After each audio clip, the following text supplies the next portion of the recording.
topic to today's webinar, low-carb diets. Is improved blood glucose control worth the risk of premature death? So, hot topic here, and we're going to get started. So, everybody can see things, and we're getting yeses coming in. So, let's get started. So, our goal today in this webinar is we want to cover what is, very confusing stuff on the internet. So, hopefully, by the end of this webinar, you can really understand what's going on when you hear amazing stories from both sides. And you can understand why we teach what we teach and why we're telling people to follow a low-fat, plant-based approach. And we want you to be able to really understand why you might see high blood glucose readings when eating high carbohydrate foods. That's really important. It's confusing, and we want to address that. We're also going to talk about how to optimize your insulin sensitivity, why that is so important. We're going to talk about how to reduce your risk of chronic diseases associated with diabetes.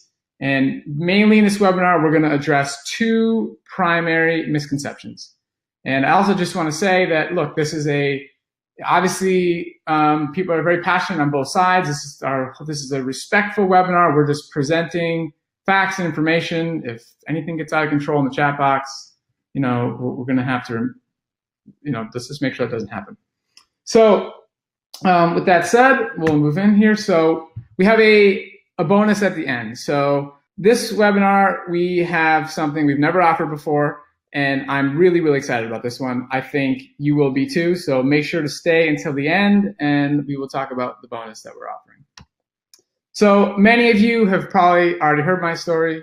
I was diagnosed with type 1 diabetes when I was 12. And I started following the standard American diet. When you first get diagnosed with type 1, a lot of people just say, hey, look, we want you to be normal, so don't worry about it, eat whatever you want. I was following the standard American diet. I had terrible allergies. My acne was really bad. Plantar fasciitis was a big problem for me. Being a competitive tennis player, having to wear these big blue boots at night, it was not good. I started making some dietary changes. I tried a Weston A. Price Foundation style diet, which is focusing on grass-fed beef, raw milk, and stuff like that. Eventually tried a really low-carb plant-based diet, which got me taking the least amount of insulin I've ever taken, which is something we'll talk about a little bit later. But I did not feel good and could not maintain that. Eventually, I came to the low-fat, plant-based whole food diet, which I have been following since 2006. It's been amazing. I started then and have never looked back in that time frame. Eat nothing but fruits and vegetables. Never had an A1C above 6.4 with the current one at 5.9. But most importantly is that I feel amazing. My quality of life is amazing. I'm eating the most nutrient-dense foods on the planet in abundance, and I am heart attack proof, which is, again, another thing we're going to talk about later in the webinar. And my name's Tara. I started eating a plant-based diet in September 2011, so it's been about 6 years now.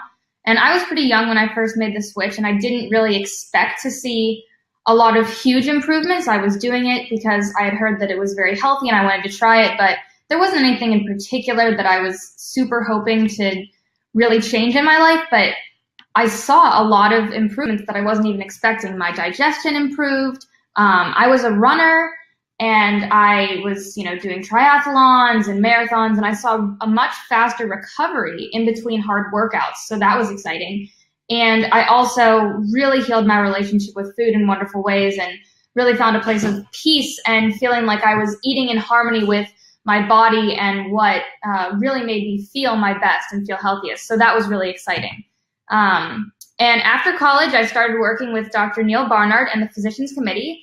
And Dr. Neil Barnard is one of the leaders and luminaries in diabetes. He wrote a book on how to prevent and reverse diabetes, and working with him really helped me to learn more about all of this. The Physicians Committee hosted an international conference on nutrition and diabetes, and I helped to organize that event. I was the main point of contact for all the speakers and got to get to know some of them. While I was there, I helped to lead diabetes nutrition classes once a week and really got to interact with the community and learn more through that as well. And all of this has really set me up to now be the Director of Nutrition Education at Mastering Diabetes, and I'm so excited to be here with you all. Okay, so just to get started here, diabetes is one of the most misunderstood diseases out there. There are a lot of different opinions that get tossed around in regards to how to best manage it.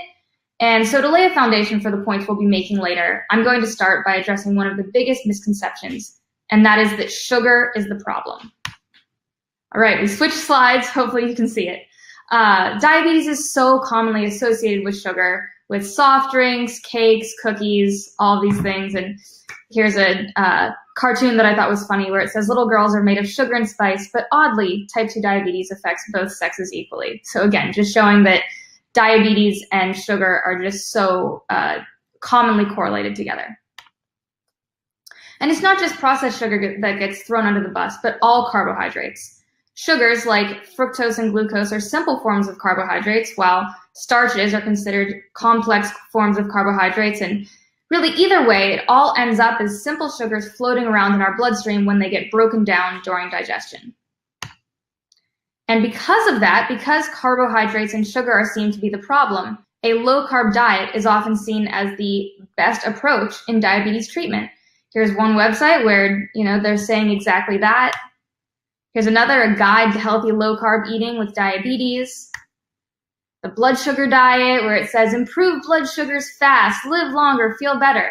And what is the way to do that? A low-carb plan, eating to control your weight and blood sugar. So this is really just the common approach. And then here's another, this is pulled from a website, this photo, and it says foods that don't raise blood sugar. And if you look at these foods, they are all foods that are very low or completely devoid of carbohydrate. But when we look around the world, if we look at the areas of the world that have the least amounts of diabetes, which is the places in lighter yellow, if you can't quite see it, these are countries that eat a predominantly high carbohydrate diet. Whereas the countries that have the most diabetes prevalence, the red countries, are the places where the diet is focused primarily on meat and dairy. And we can also look to the blue zones in particular. If you haven't heard of the blue zones, these are the areas of the world where they have the highest numbers of people that live to be centenarians, meaning that they live to be over 100. An author and National Geographic researcher named Dan Buettner went to visit these areas and research them and get to know why it was that they lived the longest. And he actually wrote a book about it called The Blue Zones. And when he looked at the main overlapping principles of these places, the common denominators, one of the main ones that was present in every single area was a high carbohydrate plant-based diet. And these are countries that do not see high rates of diabetes.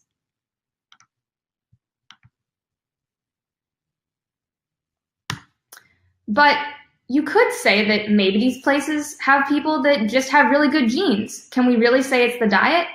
Well, let's look at one in particular, which is Loma Linda, California.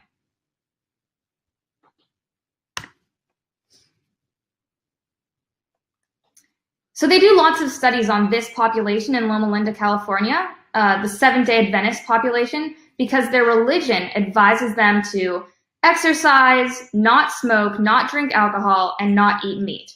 They're very big on honoring the body and living a healthy lifestyle. And people are pretty good at the first three, but in terms of whether or not to eat meat, some do the vegetarian diet, some take it a step further and fully go vegan, cutting out dairy and eggs too, and some completely disregard it and eat meat anyways. And you can clearly see that within this population, those that eat the most meat have the highest rates of diabetes, and those that eat the highest amounts of carbohydrates have the lowest amount of diabetes.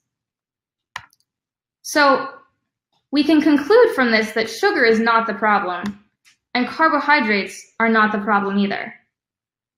Sugar and carbs are simply innocent bystanders in this process, and the true problem is insulin resistance. Now, I hope that you guys can see this little GIF video here. If not, there's someone trying to put glucose inside of a cell, and there's another guy who is named insulin resistance that is blocking the glucose from getting inside the cell. And this essentially explains insulin resistance. So this is another cartoon showing that a man is eating a sandwich and glucose from the food is going into the bloodstream. And then insulin attaches to the cell, and its job is to open up the door of the cell to let glucose in. And so that is what typically should happen in a healthy body. So what happens when someone is experiencing insulin resistance? Well, it all has to do with these yellow blobs. If you can see the yellow blobs here inside of the cell, these are intramyocellular lipid, which is a fancy scientific way of saying that fat is inside the muscle cells. And just to clarify, this image is from Dr. Neil Barnard's program for reversing diabetes. He made this slide, this image here to explain it, and he has a really great way of explaining it. So I'm just going to use that here in explanation with you guys today. So what happens is that fat clogs up the cell and blocks insulin from doing its job. It's as if the fat gums up the lock of the door that insulin is trying to open. And if insulin can't open the door to the cell, then glucose can't get in, and it's left circulating around in our bloodstream, which is what we call hyperglycemia or high blood sugar. So this is why you see a spike in blood glucose when you eat a banana or some potatoes or a high carbohydrate meal. It's not the banana's fault. It's the fat inside the cell blocking the insulin from opening up the door to let the glucose in. So if you see a spike, you are experiencing insulin resistance. But the key here is that if you reduce your dietary fat intake and clear the fat out of the cell, unclogging the lock and enabling the insulin to do its job and open up the door, letting the glucose into the cell, you will no longer see a blood glucose spike when eating these foods. So what foods truly cause insulin resistance? Going back to this photo from before, it's foods like cheese. Cheese is the #1 source of saturated fat in the American diet. And then we've got red meat and even fish. Even those healthy omega-3s, you can get them from other sources. And when you get it from fish, some fish is as high as 50% calories coming from fat. So that's definitely something that we want to avoid if we're trying to reduce our chances of getting insulin resistance or reverse insulin resistance within our bodies. Eggs are also very high in fat, including cholesterol, which raises saturated fat, which raises cholesterol. Chicken, even lean meats like chicken, have up to 20% calories coming from fat, whereas something like beans, rice, potatoes, mangoes, those have 3%, 4% calories coming from fat, or sometimes less. And it's not just animal foods, it's also some plant foods. Oil is the most concentrated form of fat that we can possibly eat. It's 100% fat. It's the same way that sugar is, the straight sugars extracted from a food. Oil is fat extracted from a food. So if it's olive oil, it is literally just the fat of the olives. And then foods like olives and avocados can also lead to the development of insulin resistance if they are eaten in excess. Okay, so let's move on to misconception number 2. This is kind of where it gets fun. So you can go on the internet, you can find people who have flatline blood glucose numbers, terrific A1Cs, and they're eating the very foods that Tara just described as causing insulin resistance. This gets pretty confusing. So it's a misconception that just because you have those good numbers, you're in good health. So you'll go on the internet, you'll see all kinds of amazing success stories. So, look at this transformation. This is a website that has 300 plus low-carb success stories, and you look at that picture and you're just like, wow, that is incredible. I'm just going to do whatever she does. That's perfect. Like, that's working. So let us explain where the concern comes in. So losing weight and just having a great blood glucose number is not the whole story. Let's just go through a few examples here.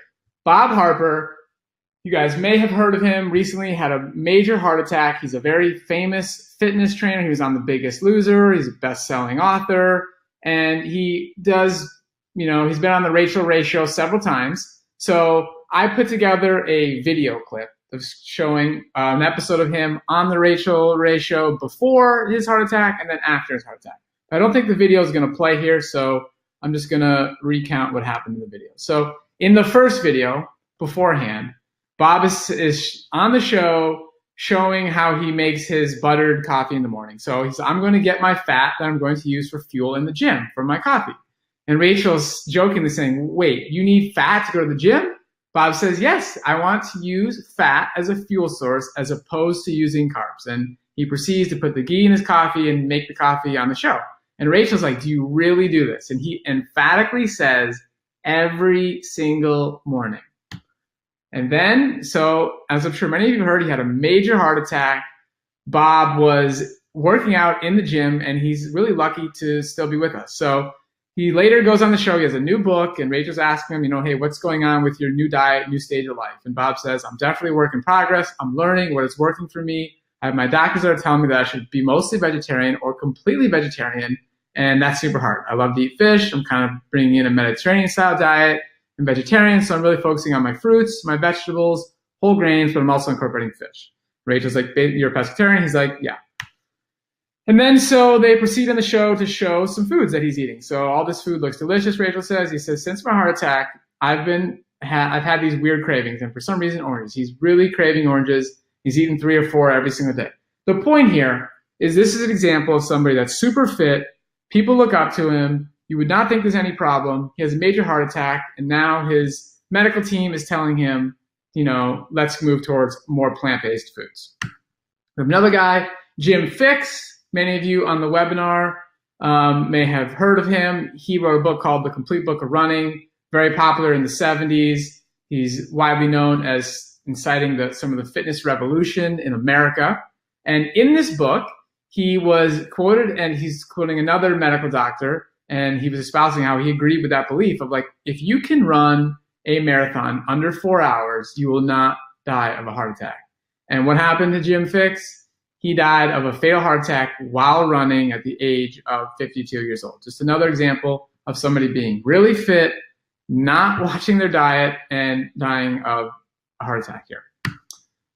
So now let's look at a little bit of research here. This is in the journal Diabetes. The title of this article is The Association of Hemoglobin A1C with Incident Heart Failure Among People Without Diabetes. So in this study, they're looking at people who did not have diabetes.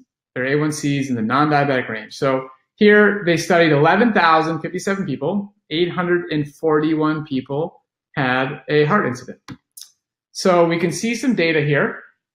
And on the right, you'll see they have 3 different models. So they ran data 3 different ways, and we are using the data that is the least, we're not cherry picking, we're picking the most conservative numbers we can here.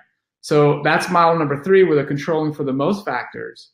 And 39% of the people who had a heart incident were people who had an A1C of 5.4 or below.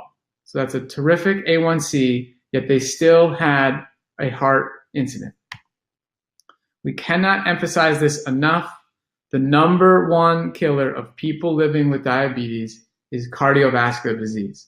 We need to be looking for dietary and lifestyle solutions that not only just address A1C and blood glucose, whether it's a flatline blood glucose or weight. We need to be looking at things that also address overall health, and importantly, is a very important aspect of that is making sure it's good for our cardiovascular system.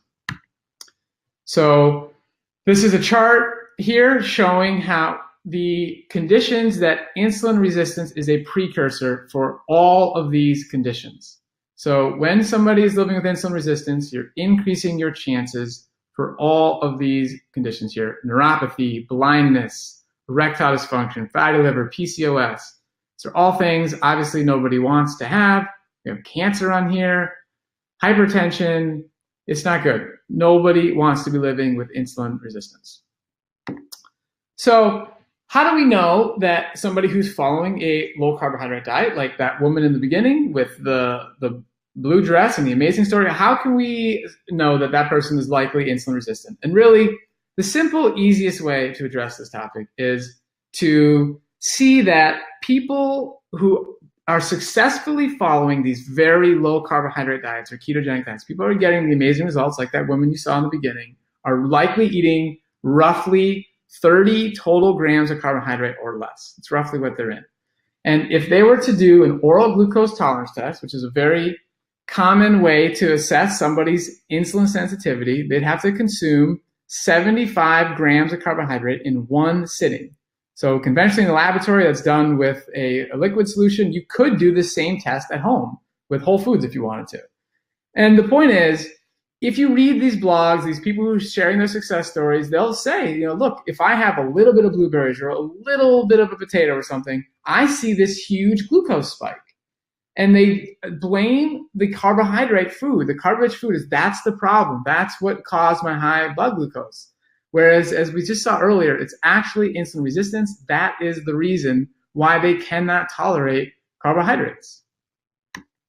So, the big point that we're trying to make in this specific webinar is that you can have the amazing results that you see in of all the low carb success stories. We're not denying those results happen and they can happen. And you could get them if you followed that. Our point is that we want you to have those amazing results and look sexy and feel amazing and lose weight and all that stuff. But we're saying you can accomplish it with healthy carbohydrate-rich foods that taste amazing and also make it so you're incredibly insulin sensitive and reduce your chances of all these other chronic diseases that we addressed on the other slide. So here's an example of Bob Blackburn. This is a testimonial we just recently published on our website. And you can see his numbers in the chart here. Everything getting better, losing a significant amount of weight, over 90 pounds here, and all while eating carbohydrate-rich foods, the foods that are said to have supposedly make this condition worse. And it's just not the case. So to share a couple newer testimonials, I pulled something recent. This is from an email that came in to Cyrus yesterday. This is somebody where their A1C went from 9.1 to 5.3. We're on cloud 9 with joy, super grateful. And again, the point is we're having a healthy A1C, person's losing weight, feeling amazing, all while eating carbohydrate-rich foods. And this is another email we got. This is a person living with type 1 diabetes. This email came in yesterday. This person has been living with type 1 for 57 years, saying they've had all kinds of complications, and our program has opened up a new chapter in Christopher's life. So again, this is another example. We say this over and over and over again on webinars. People come into our program, they follow this approach, they eat more carbohydrate. It's really easy for people, insulin-dependent diabetics. Anybody living with insulin-dependent diabetes, it is super easy in a very short period of time to objectively see how this approach of eating low-fat, plant-based, whole foods can increase your insulin sensitivity. So this person here, their ratio at the mealtime goes from, was 6-to-1, 18-to-1, while their carbohydrate intake goes up, and they're told their basal rate for the long-acting insulin has gone down and lost over 15 pounds. So another example right there. So these are, I just pulled these pictures from the Forks Over Knives website. So I was part of that team for about 6 years and published a lot of these stories. I remember talking to many of these people and getting to know them and their details. And several of these people on these following slides are people that either had type 2 diabetes or prediabetes. And I'm just making the point here that this is a significant weight loss, people. And again, eating carbohydrate-rich foods, you can see amazing, amazing transformations here. And there's a few more. Mark Ramirez on the bottom left there, he was part of our summit, good friend of ours. Just saw Mylan Ross on the bottom right at a conference. He's looking amazing. So in summary here, it's really basic. Insulin resistance is the main problem when living with diabetes. Even in type 1, you want to become insulin sensitive. We saw earlier in Christopher's slide. It's not something needs to be addressed. Maximizing insulin sensitivity is the goal, and it also leads to overall increased health for preventing the chronic diseases that we do not want. And the way to do this is a low-fat, plant-based whole food diet. So that's the way to do it. Okay. So guys, I want to make sure that you're still with us. Write in the chat box, would you like to hear more about our coaching program? Do you want to learn how these people got these results, how Bob Blackburn had his success, why these people on the Forks Over Knives website have all their success? Write in the chat box, yes, if you would like us to continue with that. I hope you're still with us. And I hope we didn't go too fast and you can digest this information.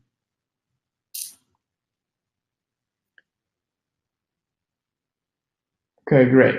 Comments are coming in. I'm hearing yes. Excellent, excellent, excellent. Okay, good. All right, I'm glad you guys are still with us. So let's proceed here.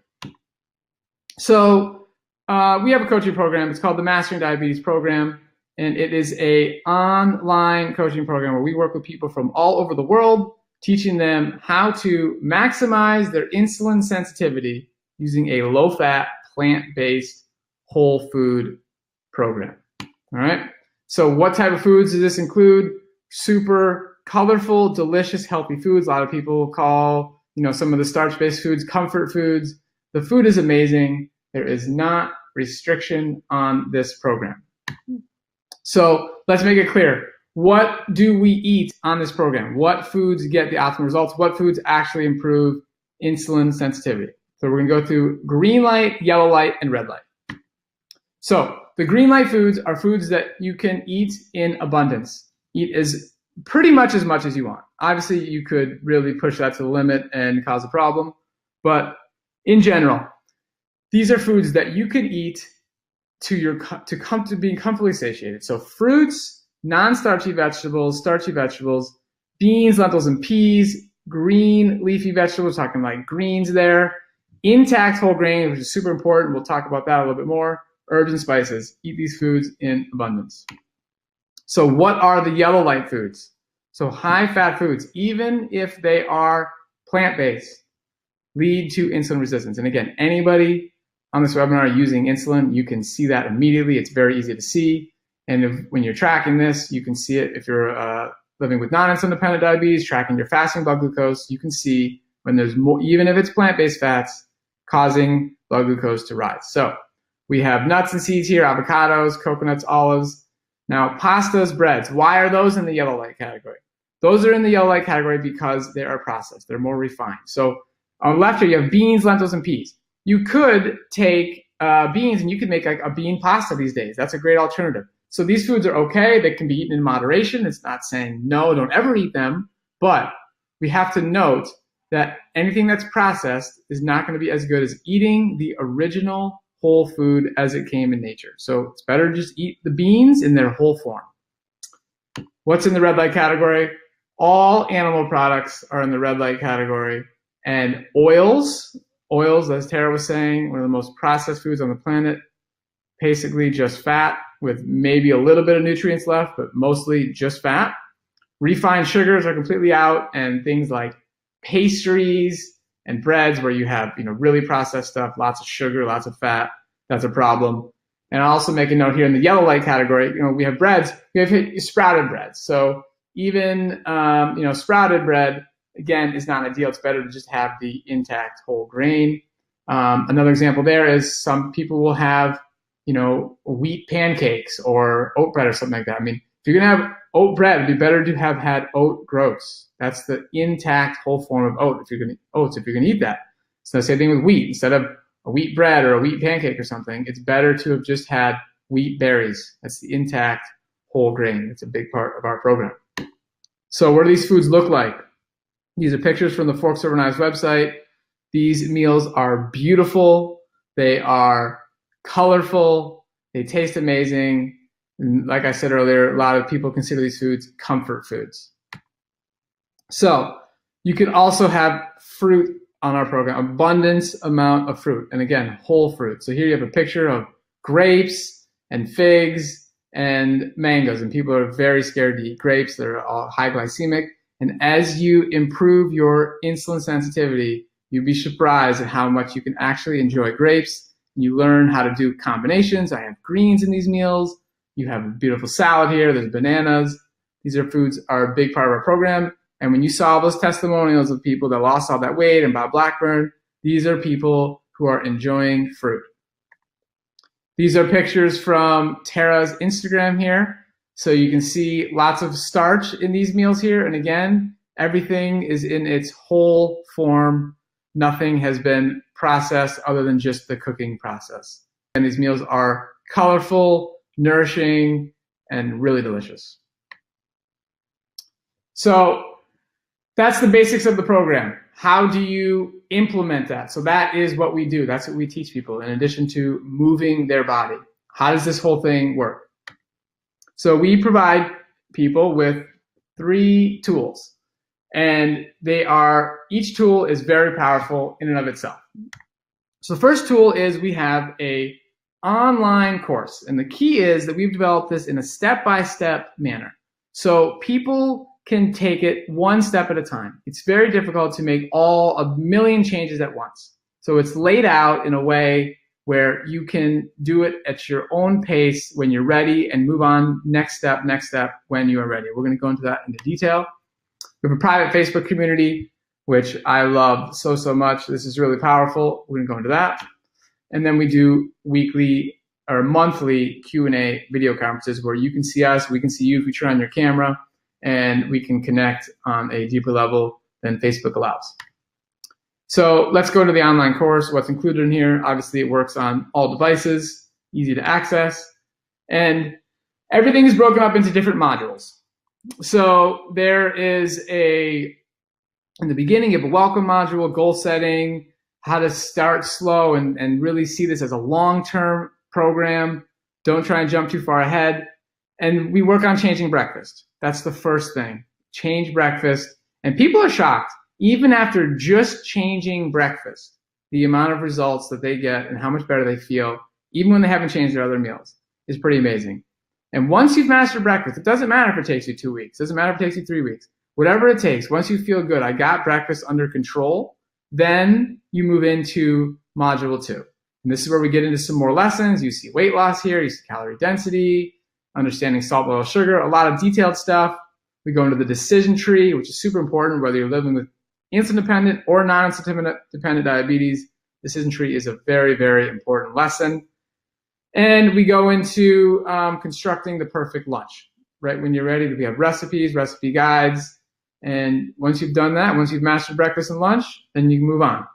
Here we get into the dinner. So once we're into this lesson, this is when it's time to clear out the pantry and really stay focused. You got all meals cleaned up. It's really important to have a really good environment and be surrounded by healthy food. Intermittent fasting is a super, super important part, especially for assessing basal insulin. We go into that. Then we get into some fitness, working on optimizing that, having a plan, being accountable. We go into some more details here: grocery shopping, saving money, wholesale markets, social situations, huge part of succeeding on this lifestyle. You gotta learn how to navigate those. Then we add bonus lessons. So every week there are new recipes, new lessons, all added every single week in the bonus lessons section. Here you have some 10-minute meals. We did a lesson on the sodium rules, so people understand that. We have a shopping for rice lesson. We did that while we were in a Walmart in South Dakota, teaching people how to do this lifestyle pretty much anywhere. Here's some more insulin timing as a super important lesson for females, how menstruation affects blood glucose, really important stuff. Okay, the Facebook group.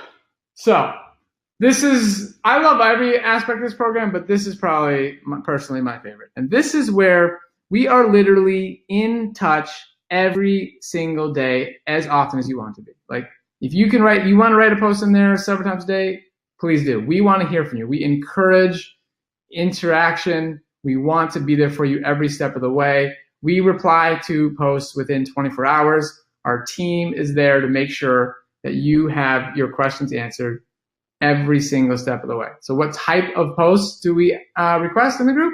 We like to see pictures of what you're eating. So you can see other people's pictures, get inspired by them and get some recipe ideas, see what they're doing. We want to see your blood glucose measurements, what's going on. When you're filling out a decision tree, that gives us a whole snapshot of what's going on your entire day. What's going on with your medication, keep us updated, because when you post about that, then other people in the group who've been through the same thing, maybe already got off that medication or they went through the process of reducing it, they can comment and share their experience. We can help you work with your doctor. So we are not physicians, we don't change your medication, but we teach you how to communicate with your doctor, be in touch with your doctor, and make really important decisions in regards to your medical team. Traveling and social situations. So I literally tell people, it's all about planning. So if you can figure out what restaurant you're going to, or you think about, hey, I'm going to this city, I'm looking for restaurants, people on the team are going to help you. And we ask people to post the menu, post the menu of the restaurant you're going to. And as a team, we're going to say, what's the best thing to order there? And maybe you didn't have time. Maybe it was a last minute restaurant situation. You went there and maybe you struggled or something. You can post the menu afterwards and say, oh, this is where I went, this is what I ordered, this is what I did. And you'll get feedback. And you're going to learn from that through the group, through Cyrus and our team and me, everybody sharing what's the best way to deal with restaurants and traveling and all that stuff. It really comes down to logistics, and having a group of people who's going to help you work through that is important.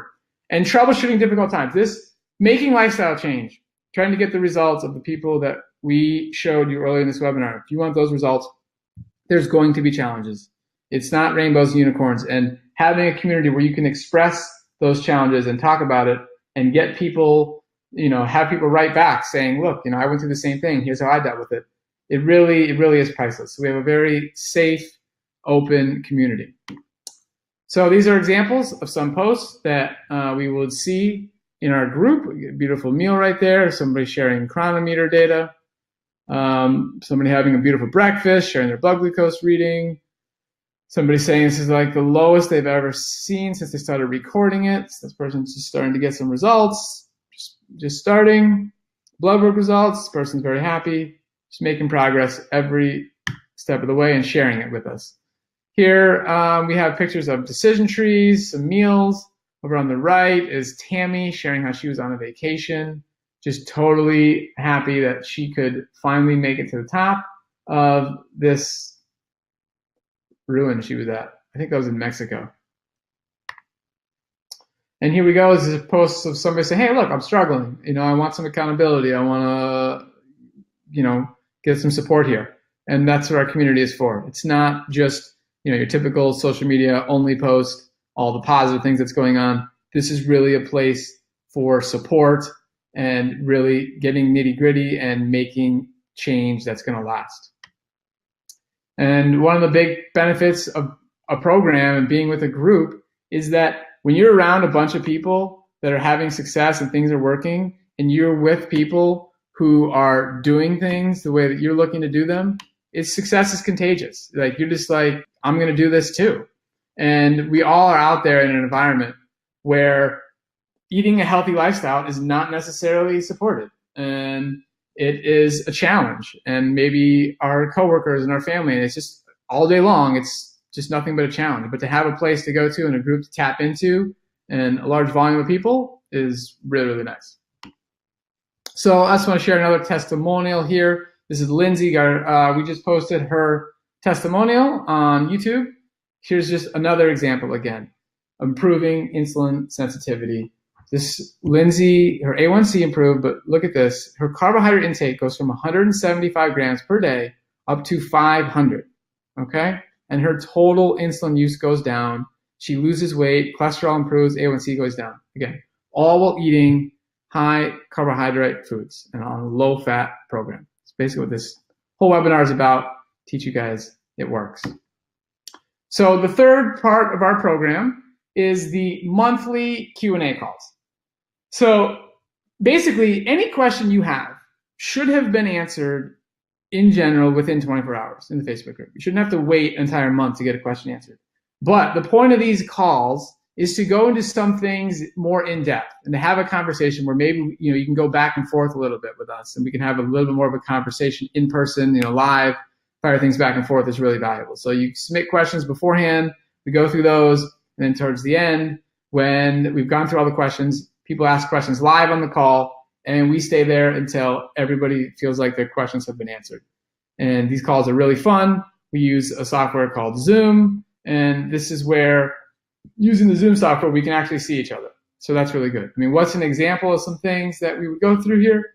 Somebody saying, hey, my doctor wants me to do this. How do I talk to my doctor? That's a situation where we can do some role play. We can go back and forth. It's very beneficial. Somebody saying, look, I'm having some cravings. Let's talk about that. Talking about reducing medication. We can go into detail, and other people on the call can share their experiences. Talking about exercise in a very detailed manner. We can totally do that. Again, another maybe a role play situation, dealing with family. These are things we can go into more in depth on a live Q&A call. Those are always recorded.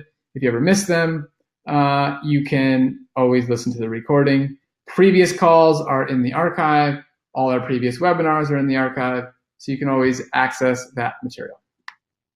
Okay, so what does it cost to join our coaching program? So let's review what this program is worth. So an online course, all the information in that course, it took us a long time to put that together. It is really robust. In and of itself, its annual value is $1,200. The Facebook group, that support every single day, year round, is valued at $1,000 annual value. Weekly members counts, we're putting in new information every single Friday, new, whether it's recipes, whether it's tips, whether it's an expert interview, new stuff every single week, valued at $1,500. The Q&A calls, you get those once a month for the entire year. We have those at $1,200. If you add the whole thing up, it's $4,900. Obviously, that is not how much it's going to cost to work with us and get the results that you want to get and the results that we want you to get. So we have a special bonus.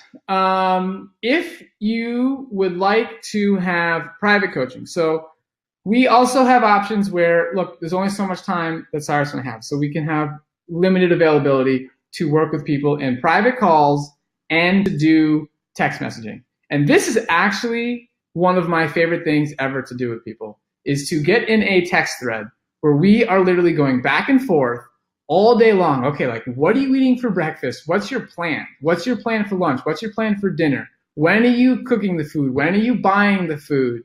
You know, oh, you have a challenging work situation. For us to just go back and forth all day long, the amount of progress and learning that goes on every time I do that with clients, and Cyrus does that, is incredible. And even with people living with insulin-dependent diabetes, you know, sort of learning how to use the decision tree and see those decisions, and, you know, when necessary, to communicate with your doctor and making adjustments. It's really priceless. So if you sign up on this program, you're going to get sign up for the program, you're going to get this special benefit because you are on this webinar. So obviously it includes everything else, but in addition, you're going to get 2 weeks of it. So usually a whole month of this, $600. If you get the bonus here, we're going to give you 2 free weeks of that, which is 2 calls, 1 per week, and then text messaging as much as necessary. So you add this all together, total cost $5,275. Like I said, we're obviously not going to charge you that much. So here's how it works. We have a membership program. So our program is a service where you can be a part of it for as long as you want and participate as long as you want. If you sign up for the yearly option, which I will put a link in the,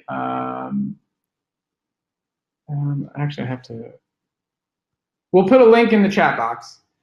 And to do that, if you sign up for the $249, this is for the entire year. So you get the entire year. So for less than $1 a day, you're part of the program. If you sign up for that, within the next 48 hours, you'll be able to have the special bonus. So if you have any questions about that, we will cover it. And hopefully there are some questions. I'm going to make sure that I paste the link in the chat box. So we'll go here and go here. Is there questions on the document here? Okay, good. We are going to go through some questions, and we will load this. Okay, so there should be a link in the chat box now. And now I will go and go back to this. And I don't think, what did we do here? We did share.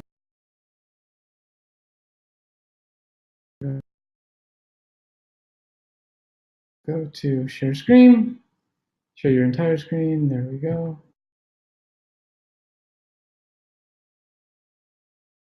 Okay, from current slide. Okay.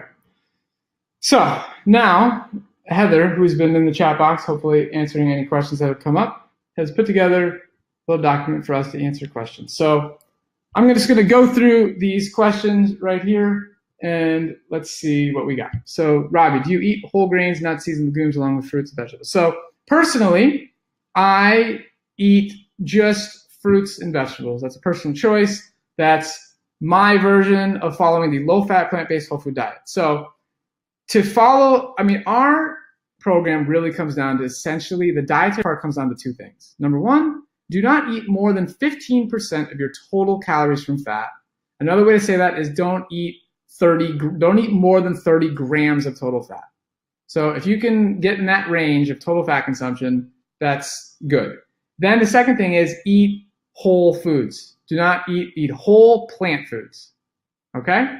If you put those two things together, you can have amazing success. So I personally, so somebody who maybe doesn't want to eat gluten or somebody doesn't want to eat grains, that's okay. They can still fit within the low-fat, plant-based whole food diet, get all the nutrition they need, and see amazing results. So I personally don't, but of course, we teach people how to follow the whole wide range of this dietary approach, and people get success in whichever version that they decide to follow. So it can be very personalized. Would the course be helpful if I want to avoid developing diabetes in the future? Yes, absolutely. So there's no question about it. If you want to have the most energy you've ever had, you want to feel amazing, you want to reach your ideal weight, then following a low-fat, plant-based whole food diet and having a community of people to be there with you every step of the way of implementing that into your lifestyle is going to be a benefit. There's no question about it. And like we say on the slide here, like the whole thing is a money-back guarantee. If at any point somebody is not happy, like, you know what, I just not getting the results I want, not getting the support I want, you email us, team@masteringdiabetes.org, and we take care of it. We honestly have never had that happen where we had somebody say, I'm not getting what I think I paid for and I want a refund. That has not happened. We don't let that happen. But if you have that concern, always know it's a risk-free opportunity.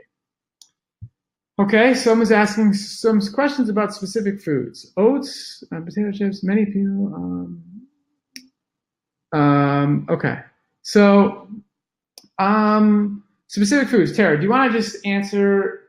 Sure, yeah. So it sounds like some people who are actually in our coaching program have joined for this webinar. Hi, guys. Thanks for joining and have been answering these questions. But just to clarify for any questions that are still out there, so for things like oats, some people, when they eat rolled oats, the standard style of oatmeal that you'll get in the grocery store, they will see a spike in blood glucose just because those foods, like Robbie was explaining earlier, are not in their whole form. They're more processed, meaning that the body does not have to do as much work to digest them and break them down, which can cause a spike in blood glucose.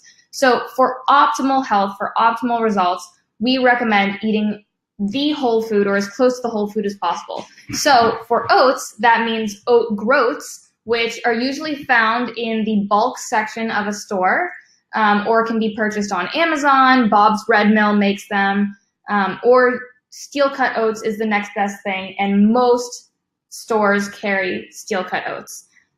Grits, that's usually corn grits. So again, that's not a whole food. That's the corn that has been broken down. It's not quite a flour, so it's better than corn flour, but again, it's very processed, so it's not ideal.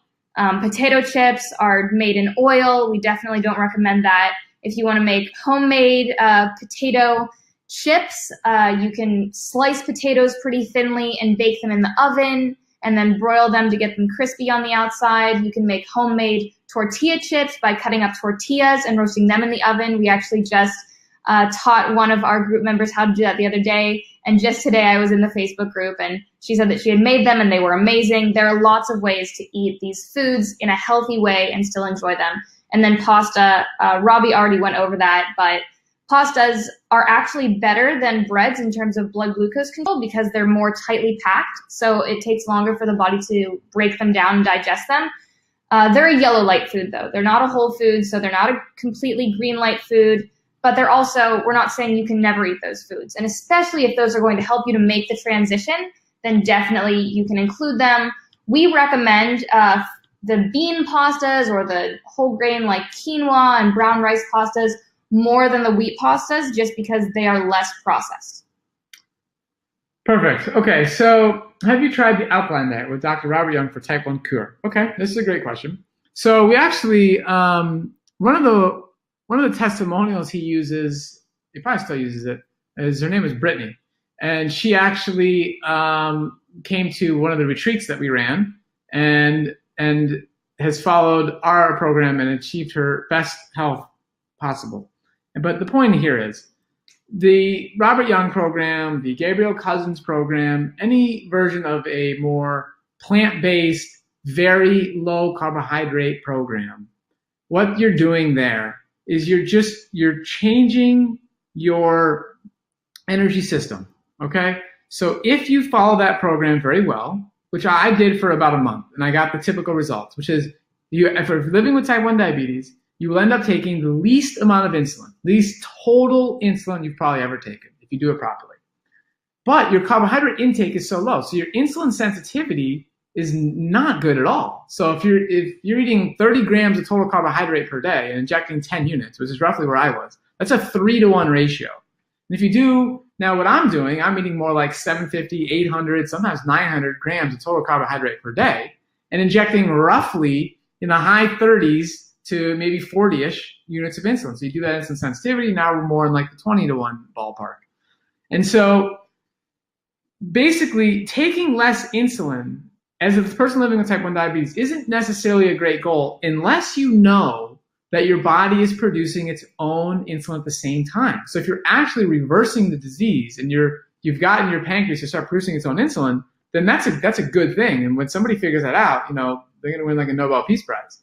And we're all looking for that. But that's not the case. So those people, again, I know these people, I respect them. We respect all these people doing, the low carb stuff with a passion, like putting in that effort, like that's amazing. But we just respectfully disagree with you. You're insulin resistant and you're increasing your chances of other conditions.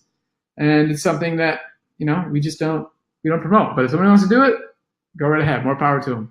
So someone asked about Alzheimer's prevention and said that people are encouraged to have coconut oil and eat a ketogenic diet, including fats like olive oil, avocado, nuts. So Robbie and I were actually, and Cyrus, the three of us, were all at a nutrition conference for the past 4 days. We just got back yesterday. And at the conference, there was a set of 2 doctors who went on stage and talked about research in Alzheimer's prevention. And also, they not only were able to find research in preventing Alzheimer's, but also slowing or stopping progression of the disease in people that already are experiencing cognitive decline. And what they found is that saturated fat actually leads to the progression of Alzheimer's disease. So even though fat is important for the brain, you don't need to eat a high-fat diet in order to get that fat to the brain. And really, the foods that are protective against the progression of cognitive decline are plant-based foods, these low-fat, high-carbohydrate foods that we've been talking about, especially leafy greens, berries, things like that. Sweet potatoes are also really great. So if you are interested they actually wrote a book, and if you're interested in reading that book or learning more about it, I linked it to someone in the chat box if you scroll down.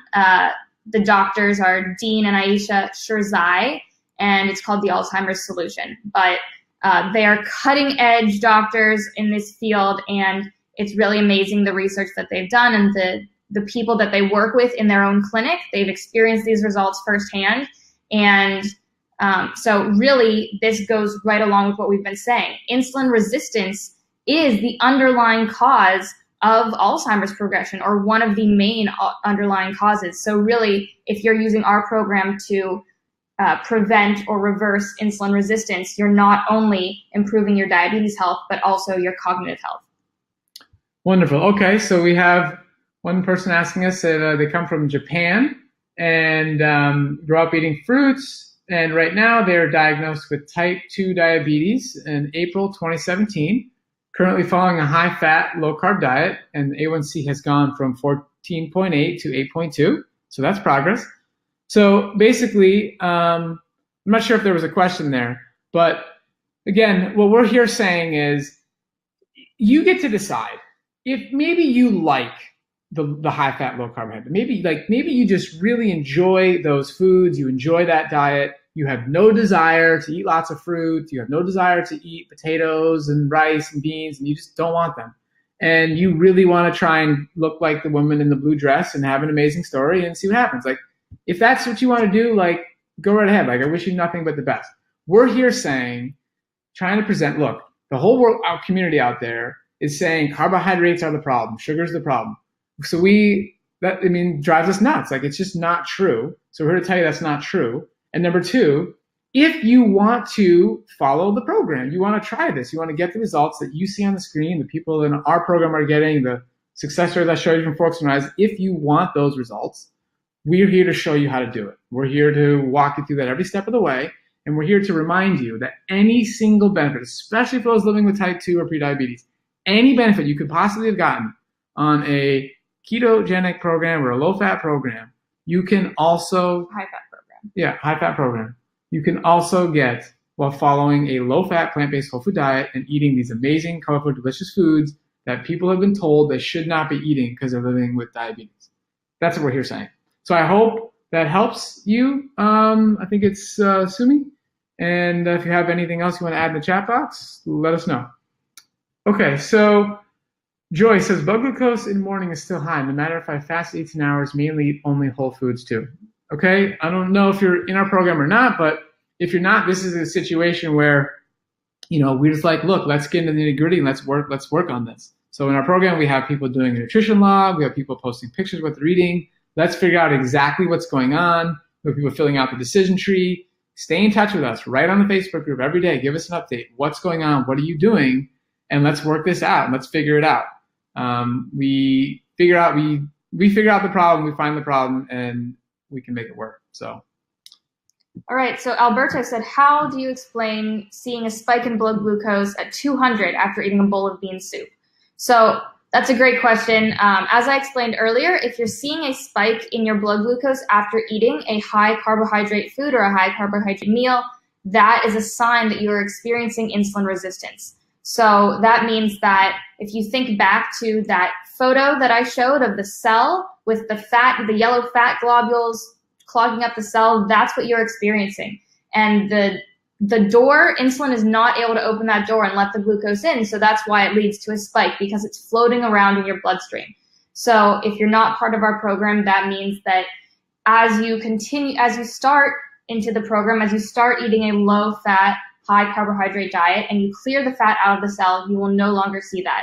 And if you are in our program, you might still see a spike in blood glucose like that for the first few days, maybe even for the first week or two, or even 3. But as time goes on, that will happen less and less and eventually not happen anymore at all, because you're becoming more insulin sensitive and once again able to eat those carbohydrate-rich foods. And I'll also add to that there could be a situation, again, we don't know the details. This is why we need to work with people in the program. But there could be a situation where somebody's diagnosed with type 2 diabetes, or they've had it for a long time, and their pancreas simply is not producing enough insulin.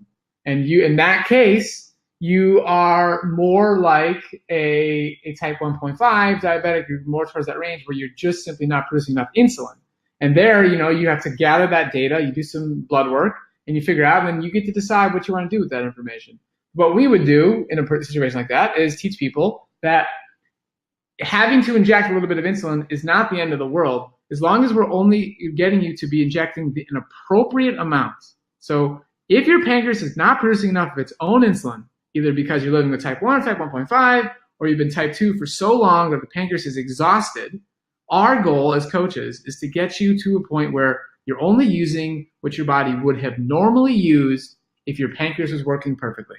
So everybody your friends, your dog, these produce insulin. Insulin is a necessary required hormone. It's not the enemy. It doesn't, when secreted or injected in appropriate amounts, does not cause weight gain, which is people are very scared about. And you saw this in our testimonials, and you can see it in me and Cyrus and what we're eating and our clients. So insulin's not the enemy. So in that case, if that's a situation and you're like, look, I'm doing everything right and I'm still seeing these numbers, then we got to dig deeper and we got to figure out what's going on. Okay, so Randy says, how long after starting a whole food plant-based diet can I expect blood sugar spikes to subside? It's a great question. It's $1 million question. Everybody asks that question when they start. And the bottom line is it's different for everybody. And my reply is there's only one way to find out. And that is to apply the program as best as possible, the best as you possibly can, and optimize every single aspect that you can and see what happens. And you really have nothing to lose. I can promise you things are not going to get worse. They're only going to get better. The question becomes how quickly are they going to get better? So I hope that's helpful. Meg says, do the spikes actually subside, or are you just lowering your insulin amounts? I'm not sure I understand that question. I'm not sure I understand that question, but I will try and say that when you start, like, if you let's say you're living with type 2 diabetes, and you just start transitioning to this program. So you got type 2 diabetes because you're insulin resistant. Like, the cause of type 2 diabetes is insulin resistance. So you start doing this program. The first day or something, you're eating a high-fat diet the day before. The first day for breakfast, you go and you try and eat, a bunch of mangoes and bananas or something, and you see a high blood glucose reading. Okay, and then, you start following our program, and over the next 2, 3, 4 weeks, you do have that exact same breakfast, and all of a sudden you don't see any kind of abnormal crazy spike. You see a healthy rise in blood glucose and a healthy drop, which is a normal part of human physiology. In that case, what happened there is your insulin sensitivity improves. So your total insulin secreted probably did go down, but it's the efficiency of the insulin to work. The ability of the insulin to take the glucose out of your bloodstream into your cells has improved. That's the whole point of our program. That's what we're doing here, is improving insulin sensitivity. So, the spike went away because you are now insulin sensitive once again. And you're insulin sensitive because you have gotten rid of the fat stored in tissues that are not designed to store fat. All right, Wilma asked here, if someone is in ketosis and losing weight, are they necessarily insulin resistant? And so that's what Robbie was talking about earlier when he was talking about a glucose tolerance test. So if someone is in ketosis and losing weight, that can look really great. But if that person eats a cup of berries or, a mango or a single potato, and they see a spike in their blood glucose just from that one small food that is high in carbohydrates, that means that they are experiencing insulin resistance and that their body cannot get the glucose out of the bloodstream into the cell. So that's the main way to test it, is just, you can do a glucose tolerance test with, the glucose that they send you, or you can simply just eat a banana and see what happens. There you go. Okay. So Julie's saying no more than 30 grams of fat per day with a question mark. So the answer is yes. We're saying if you follow a low-fat, plant-based whole food diet, the only exception to that would be somebody who's super athletic and eating tons of calories. Then their total fat consumption could go up. But again, that's why we also say 15% of total calories from fat, because then it doesn't matter how athletic you are, how much food you're eating. It's averages out anyways. It's the same thing. So the answer is yes. If you eat less than 30 grams of total fat per day, and that will happen automatically when eating the appropriate foods. And again, our program is not about being, counting calories and counting this and using nutrition software. Like, that's just, we don't want that. We use the software in the short term to teach a lesson, to show objectively what is going on, so you can observe. The long-term goal is you know what to eat, you know how to eat, you know what's the appropriate amount of more fat-rich foods to include in your diet, and you don't have to think about food anymore. And you just focus on your life, you focus on what you love, and you just figured it out, and that's it. So hopefully that answers that question. Does this work well for people who also suffer from hypothyroidism, Hashimoto? So Cyrus, as many of you may know from other webinars, he got hit with 3 autoimmune conditions at once, and Hashimoto's is one of them. So we are not here proclaiming that you're going to get off of such medication. Are you going to improve your health, improve your energy, stuff like that? Yes, that we do pretty much promise. You will improve your energy, you'll improve your overall health. Are you going to reverse thyroid disease? We're not guaranteeing that. Okay. What fats would you suggest would be good to eat and not cause any chronic conditions in the future? Okay, I mean, that's a good question. Yeah, so basically, the point I would make there is that all whole foods have fat in them, whether it's a banana or brown rice or a sweet potato or quinoa or even leafy greens like spinach, arugula, beets, chard, like all of these things, they all have fat in them. All whole foods have carbohydrates, protein, and fat. So you're going to get fat in your diet no matter what. And some people wonder, like, oh, there's these fat soluble vitamins, and do I need high fat foods in order to absorb those vitamins properly in the body? And the answer is no. When you're eating a meal that has fat soluble vitamins in it, which basically all of them will, as long as you're eating whole foods and not processed foods, you're going to have enough fat from the foods in the meal in order to get those nutrients. And we do allow, like, if someone wants to eat a little bit of avocado or a little bit of nuts, like, this is not a no-fat diet. This is a low-fat diet. And like I said, all whole foods have some fat. And if you want to eat a little bit of the higher fat foods, you totally can do that, just in small amounts. So I hope that answered that question. Okay, so Julie's asking, do those with PCOS need any adjustments? Okay, so here's the deal. I'm not complaining I'm a PCOS expert. Cyrus has looked into that a lot. We're going to do a webinar on that. We're going to write some articles on that. It's very important. I'm not going to try and answer detailed questions on that topic. What I'm going to say is, if you are interested in changing your diet, you're ready, like, you know what, I want to change my diet, I want to find the solution to the PCOS, send us an email, team@masteringdiabetes.org, and let's continue a dialogue there and see how we can help. The bottom line is, adopting this lifestyle can only help. Yeah, and I would also just tag on to that to say that the underlying cause of PCOS is insulin resistance, just like diabetes. So a program like ours will 100% help you in that. Okay, so Tara, this person says, can we eat quinoa? Yes, please eat quinoa. Please eat as much quinoa as you want. Quinoa is an awesome grain. It's actually a pseudo grain, and it tastes amazing and is totally healthy, and you should definitely eat it. Okay, so Scott says, only in restaurants, how has been helping me. Okay, so I think Scott's saying maybe you're in the program, or maybe somehow how has been helping you. But look, if you only eat in restaurants, if you travel a lot, you're just on the road, you eat in restaurants a lot, I promise you, you can still make this work.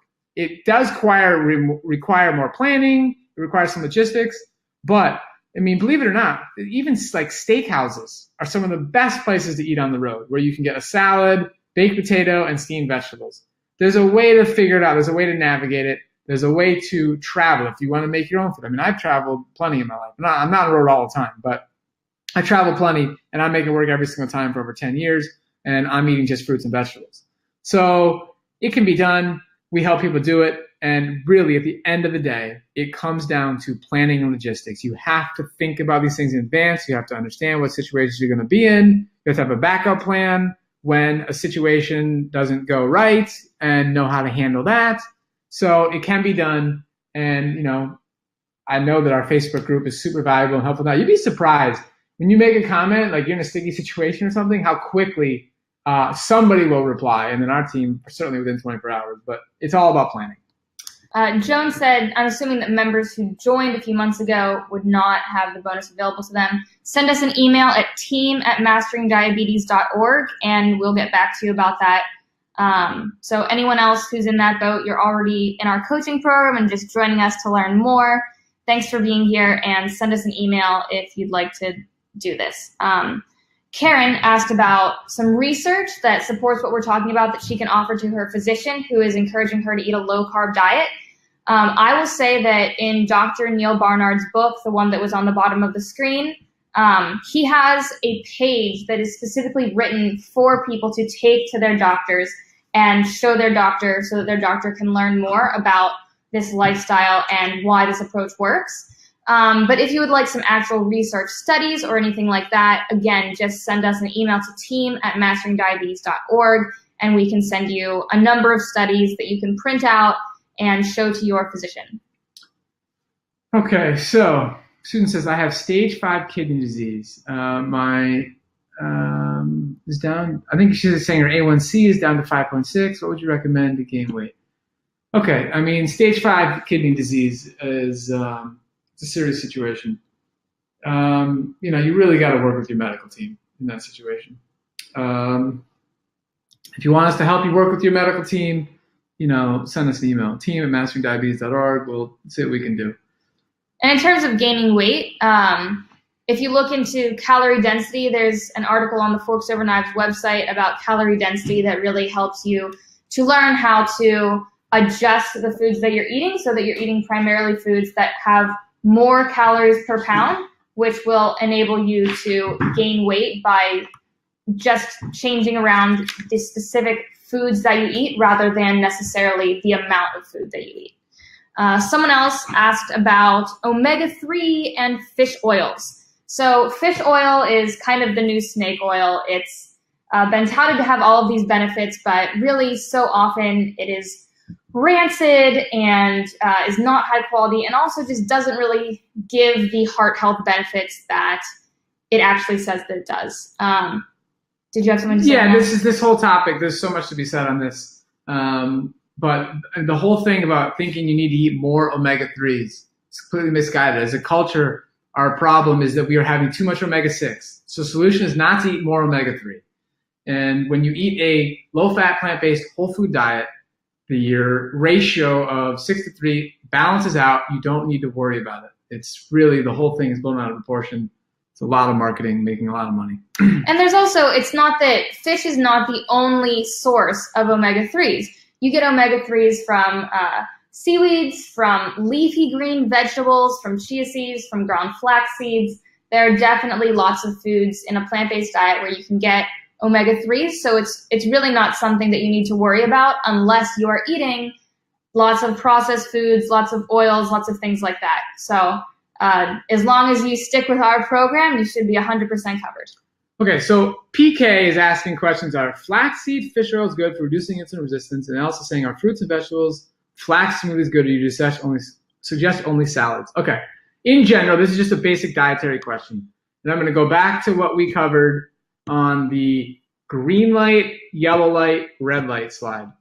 And one thing I want to constantly remind people of is that this whole thing of what to eat to feel amazing and to get results and reach your ideal body weight, all that stuff, is actually incredibly simple. And it doesn't need to be complicated. So number one, are we saying only salads? No, definitely not. You have to focus on calorie density and eat foods that taste amazing, that have substance to them. So we're talking fruits, which have plenty of substance, especially the more calorie-dense ones like bananas and plantains and figs and cherimoya and dates and stuff like that. And then foods like the whole grain category. We're talking about millet and oat and wheat berries and all that stuff. That stuff's great too. And then the starchy vegetables, things like potatoes, yams, squashes. Those are very important. So we're not saying to eat only salads. We're saying to eat these whole foods in the green light category in their whole intact form as much as you desire. And your body will get full when you've had enough because of all the fiber and all the water content in there. And overeating is very, very difficult. So. And Joan, I see, asked, would tofu fall under the yellow section? So just to cover that while we're talking about the foods, yes, tofu would be under the yellow section because it is a processed food and it's also high in fat, like you mentioned. And even edamame, which is the whole soybean or regular soybeans that almost look like white beans, again, those would technically be yellow foods. They're close to the green category because they're a whole food, but they really do tend to be higher in fat. They're often about 30% fat, 30% calories from fat or more. So those would be yellow foods. Let's see what else. Joy, can I sign up to begin on October 16th? Yes. Send us an email, team@masteringdiabetes.org.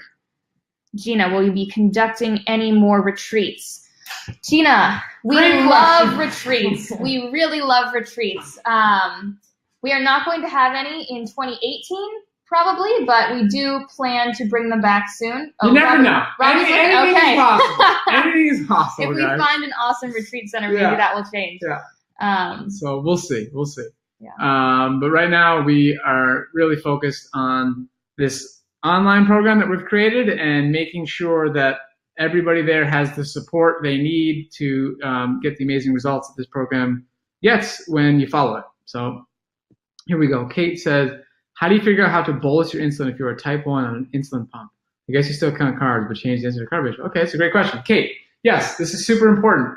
So as people living with type 1, as you become more insulin sensitive, and you start following this program, the whole insulin game changes. Your basal changes, and your mealtime dosages change. And the way we work with people through this is we empower you to see these patterns by using the decision tree. And the decision tree makes it all clear. And it's got a whole system on what your predicted ratio, then your actual ratio, then you make adjustments. And then you do that on a day-to-day basis. And you use the Facebook group. You post in the Facebook group what's going on. And when you fill that out completely, where it's got your total carbohydrate, your total fat, when you're exercising, when you're testing the blood glucose, the decision tree shows everything. Then this whole game starts to make sense. And it's a very fun process as people see their insulin sensitivity improve. And for females, so, for all type 1s, we got to figure out the basal rate. You have to figure out the basal rate. If the basal's off, you're just going to be shooting in the dark with the mealtime ratios. So we figure out the basal, we optimize that through intermittent fasting. And we do that, you can do different ranges of intermittent fasting. You don't have to do the whole 24 hours. You can do windows. But again, that's dependent on each person and their work schedule and what they can do. And we figure that out with each person. But you got to figure out the basal rate, make adjustments there. And then that's when we start to figure out the mealtime ratios. But you're correct. With a pump, we teach people who are using a pump how to not rely on the pump to do everything for you. We teach people using a pump how to do it in their head and can really understand what's going on and be able to make adjustments. And then once you were really aware of the ratios at different times of day and different activity, you're really in much, much better control. And for women, the menstrual cycle is a big part of this. So we teach people how to optimize that through collecting data and objective information. And again, this whole process is empowering you to know what's going on, make better decisions, and at any point necessary, you communicate with your doctor about insulin changes. Okay, what else we got? Benefits. I think, Robbie, maybe you should talk about, they asked about skin improvement. Yes, absolutely. So I can speak on a personal experience for that one.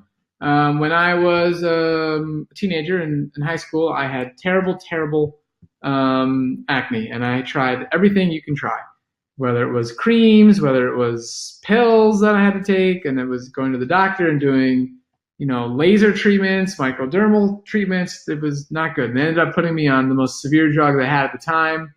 Maybe there's different ones now, but it was Accutane, and they made my parents sign a waiver because some people had committed suicide with that drug. So it's just not a good thing to be on. But anyways, I went on that drug. My skin was terrible. And when I changed my diet, that is when I saw a dramatic improvement. And I'm very happy with my skin right now. I get compliments quite frequently, so that's nice. And so, yes, when following this program, the physical benefits are literally innumerable. It's amazing. I mean, I was just on a coaching call last night.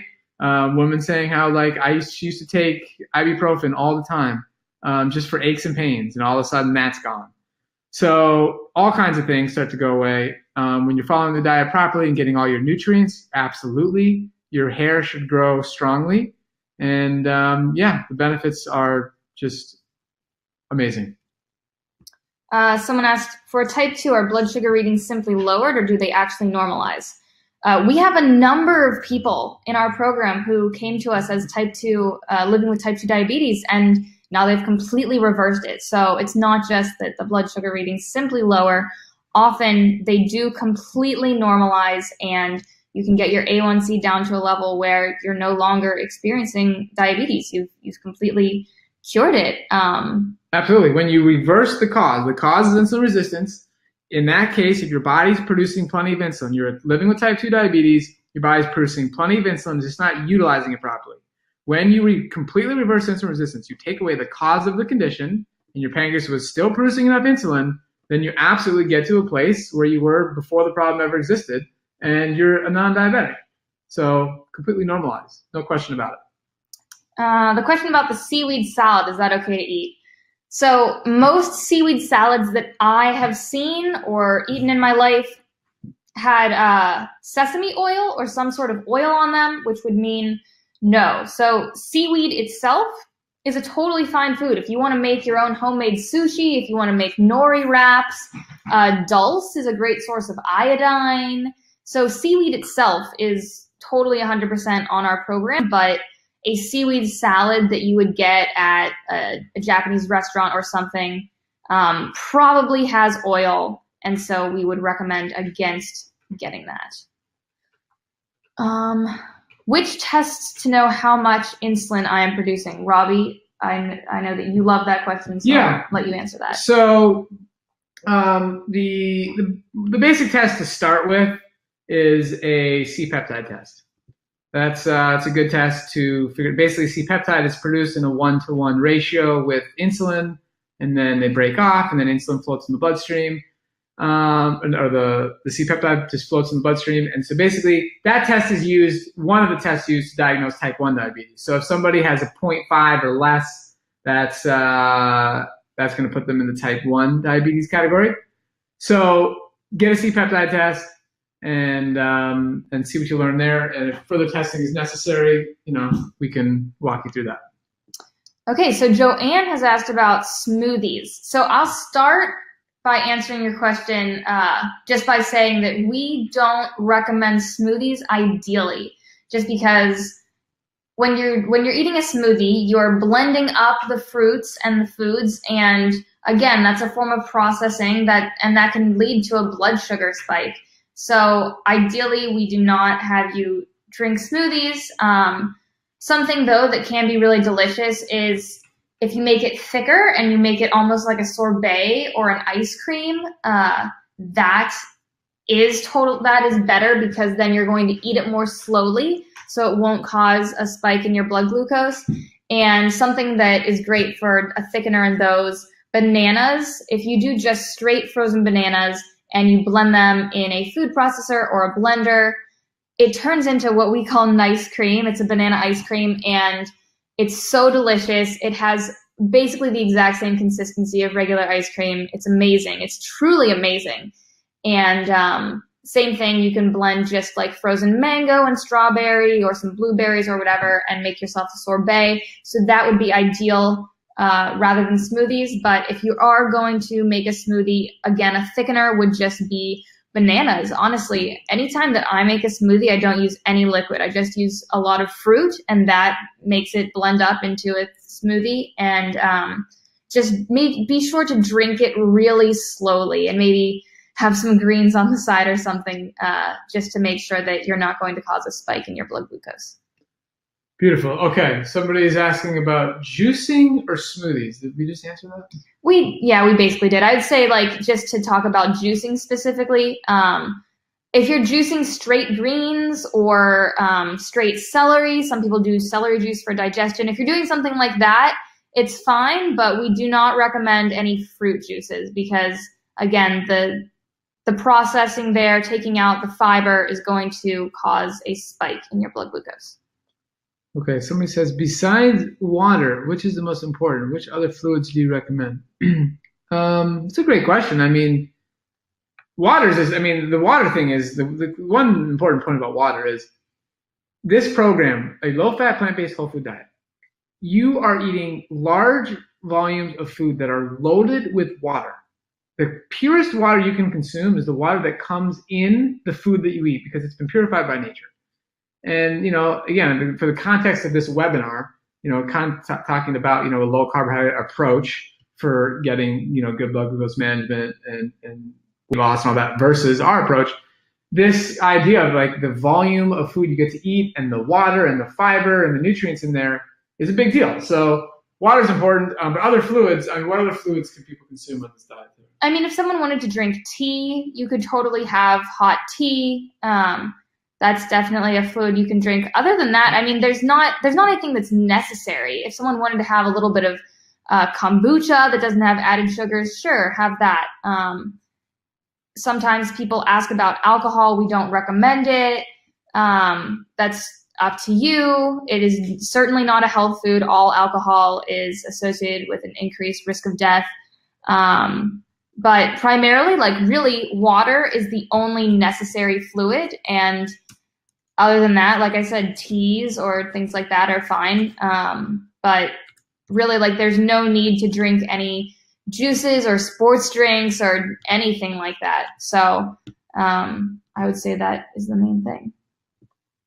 Okay, is it normal? Lisa asked, is it normal for triglycerides to go up after changing to whole food plant-based and hopefully releasing fat from within the cells? So we do sometimes see triglycerides go up after changing to a whole food plant-based diet, after changing to this dietary approach that we have recommended. So that might seem at first like a terrible thing. And it can be. It can raise questions and make you feel unsure about it. But the main thing is that we've talked to a number of physicians in this field about it, and we've also seen this in our own experience, that although triglycerides may, in a few cases, doesn't usually happen, but sometimes it does. And if you do see a spike in triglycerides after starting this diet, eventually they go down. So that's something that happens at first, and we aren't completely sure why. It might have something to do with the body switching over from burning the fat primarily and switching over to burning carbohydrates and using glucose for energy. But really the main point to make here is that if you see your triglycerides go up after starting this diet, you will most likely eventually see them go down a month or two later, and it's totally fine. You're healthy. Correct. Okay. Now, Elaine's asking, first I want to answer Michelle's question about wine real quick. Because, Tara, we were talking about beverages, and alcohol is not something that we support or recommend. But listen, here's the deal. If you are coming into this, for us, the way we work with people is it completely is dependent on where you are and what your goals are. We are here to help you achieve your goals. So you decide what you want, and we're going to do everything we can to work with you every step of the way to get you there. And some people, you know, a little bit of wine, maybe their health isn't in a dire situation, and a little bit of wine is important to them. And if they're able to have a little bit of wine, that allows them to stick to a low-fat, plant-based whole food diet in all other areas of their life. So in that case, it's like, okay, like, you know, no big deal here.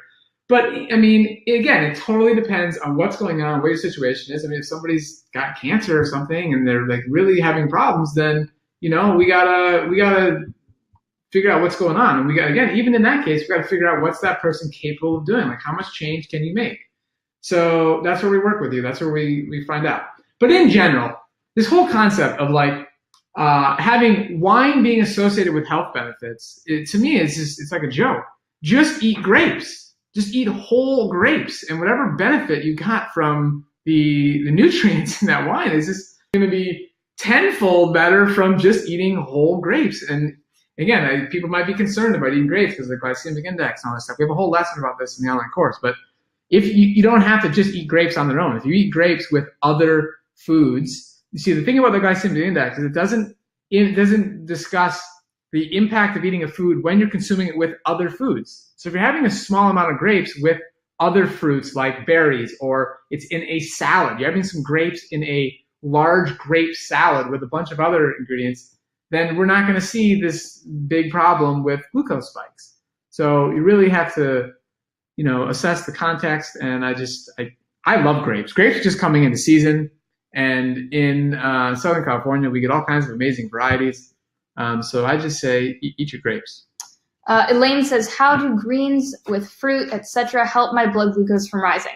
So this really goes back to our main point. I'm glad that you guys are continuing to ask questions, because it really helps us to emphasize the main point here, which is that it's fat inside your muscle cells that is causing insulin resistance. So when you're eating low-fat foods, which include leafy greens, which include fruit, which include potatoes, whole grains, beans, peas, lentils, squashes, non-starchy vegetables like cauliflower, zucchini, eggplant, all of these foods are low in fat and high in carbohydrates. And when you're eating these low-fat foods, you are clearing the fat out of your cells. Your cells are finally able to use that fat that is clogged up in them. And when they do that, you reverse insulin resistance, you increase insulin sensitivity, the insulin starts working again, and it can let the glucose come into your cells, and you no longer see a blood glucose spike. So that is how greens and fruit and all of these low-fat plant-based foods can help you to normalize your blood glucose. And I think that might be the last question that we have for now. Is there anything else that anyone would like to ask? I think I saw a comment come in. Do you recommend supplements with your program? For instance, B complex. So the only supplement that we like default want pretty much everybody on is B12. Other supplements we assess, give our feedback and can communicate with your doctor based on blood work and what's going on. So that's a case-by-case basis. Let's see, what else do we have here? But excess calories should also be avoided. Yeah, so, I mean, on our program, we're teaching people to eat whole foods. And when you're eating nothing but whole foods, your ability to eat excess calories becomes very difficult because there's so much water, so much fiber in these meals that it just doesn't really happen. So, of course, we're teaching people to learn how to be in touch with their body's natural feedback of when you've had enough and listen to that and not necessarily get stuck in numbers and data and stuff like that. And when you're eating the foods that we're designed to eat, it becomes a very simple, natural process. So I think we've answered pretty much all the questions here. Did we address coffee? No. Okay. So coffee is, if you're going to drink black coffee, I think, we wouldn't recommend a lot of caffeinated drinks. But, coffee is kind of one of those foods or substances that we're not really sure about. There's evidence, there's research out there saying that it's beneficial. There's research out there saying that it's not beneficial, or that decaffeinated is better than caffeinated, or that black coffee is fine. So the main thing that I'll say about coffee is if you are going to drink coffee, minimize it, and the biggest thing is that we do not want you to put creamer in your coffee. We do not want you to put milk in the coffee. We definitely don't want you to do the Bob Harper method and put butter or ghee in your coffee. So if you're going to drink it straight black, like we said, just minimize it. But if you are on our program, please do not put milk in your coffee. If you need to do a little bit of almond milk or something like that, some people like that. But the main thing is to get the dairy products out of there. I mean, so often coffee, someone stops at Starbucks and you're having something that's mainly whipped cream and sugar. Yeah. So. Yeah. And I'll add to that, part of our program, we really want you to get energy from eating a healthy diet and sleep. That's how we want people to improve their energy situation. And again, coffee is another one of those situations where it's not like the biggest deal ever type of thing. If you're I just really need it, and if I don't have my coffee, my life is a wreck and I can't follow the whole food plant-based diet, and it's okay, we got to focus on the high priority things. And again, that's a person by person situation. And again, it comes down to your goals. You have to, part of working in our program and on our Q&A calls, something we bring up regularly is, what's your why? Why are you doing this? What's your goal? And you start there, and then we figure out what the course of action is to get you where you want to get to. So, okay, I think we've gone through all the questions. I really appreciate everybody who has come to this webinar and joined us, and your participation. It's been terrific. I really certainly would love to work with you guys. So we got, like we said, we got this special bonus. You get the 2 30-minute calls with me or Cyrus.